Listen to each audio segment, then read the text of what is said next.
আসসালামু আলাইকুম আরহামতুল্লাহ। শুরু করছি মহান আল্লাহর নামে, যিনি পরম করুণাময়। দর্শক, পূর্বে যারা আমার ভিডিও দেখছেন তারা এই ভিডিওটা দেখলে বুঝতে পারবেন যে আমি এই ক্ষেতটা বলছিলাম যে এটা কুপায়ে পুরোটা কুপানো হইলে ক্ষেত, তারপরে আমি এর পানির সেচ দেব আর সার দেব। দেখেন দর্শক, আজ 3 দিন হয়েছে সার দিছি, পানি দিছি। এটা ভিডিওটা করতে পারি নাই, অনেক ব্যস্ত ছিলাম। এর এক একটা সোপ দূর থেকে এরকম মনে হচ্ছে, দেখেন মাশাআল্লাহ। এই দেখেন, আর প্রত্যেকটা আমি 3 ফিট দূরত্ব লাগাইছিলাম, মানে একটা সোপ থেকে আর একটা সোপের দূরত্ব 3 ফিট। সেইগুলা মানে একবারে ক্লোজ হয়ে যাবে ইনশাল্লাহ। আর কুপায়ে পরিচর্যা বলতে আপনারা এটার প্রচুর পরিমাণে একটা কোপ দিতে হবে। দেখেন ঘাস আগাছা একবারে শেষ করে দিছি, কোপ দিয়ে পানি দিছি।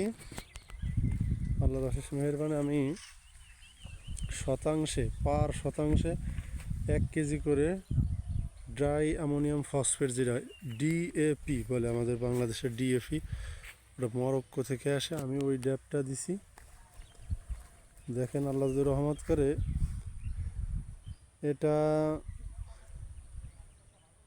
15-20 দিনের ভিতরে দেখবেন 5-6 ফিট হয়ে গেছে। এই যেমন তার প্রমাণ দেখেন, এই যে আপনারা যারা ভিডিও পূর্বে দেখছেন তারা কিন্তু বুঝতে পারবেন। আমি এই ক্ষেতটাতে 18 দিন আগে আমি এই ক্ষেতে সেচ দিছিলাম, সেচের ভিডিও এবং সার দিছিলাম, কি দিছিলাম সেই ভিডিওটা আমি ছাড়ছি, আপনারা দেখছিলাম দর্শক। এই 18 দিনে এরকম ছিল ওই সময়, আর আজকে তার পরিস্থিতি আলহামদুলিল্লাহ। আপনারা দেখতে পারেন, আমার চ্যানেলে ভিডিওটা দেওয়া আছে, তার এই রকম পরিস্থিতি হয়েছে। এখন আমি 6 ফুটের মতো লম্বা, আমাকে পার করে চলে গেছে।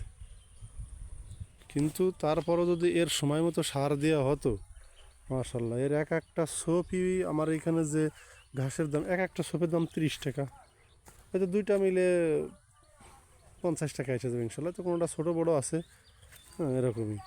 আপনারা যদি পর্যাপ্ত পরিমাণে ঘাসের পরিচর্যা করতে পারেন, আমি তো এই বড় ঘাসটাতে কোনো পরিচর্যাই করতে পারি নাই, জাস্ট সেচ দিছি আর সার।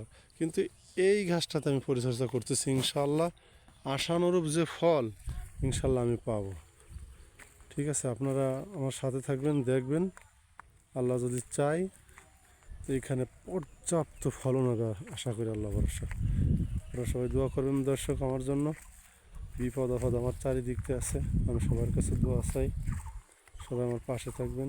আপনাদের জন্য দোয়া করি, আল্লাহ আপনাদের নেক হায়াত দান করুক, আপনাদেরকে আল্লাহ দুনিয়া সঠিক সালাত তৌফিক দান করুক। 5 ওয়াক্ত সালাত জামাতের সাথে আদায় করার চেষ্টা করবেন। আল্লাহ যেন সবাইকে তৌফিক দান করে, আমিন ইয়া রাব্বুল আলামিন। আসসালামু আলাইকুম ওয়া রাহমাতুল্লাহ।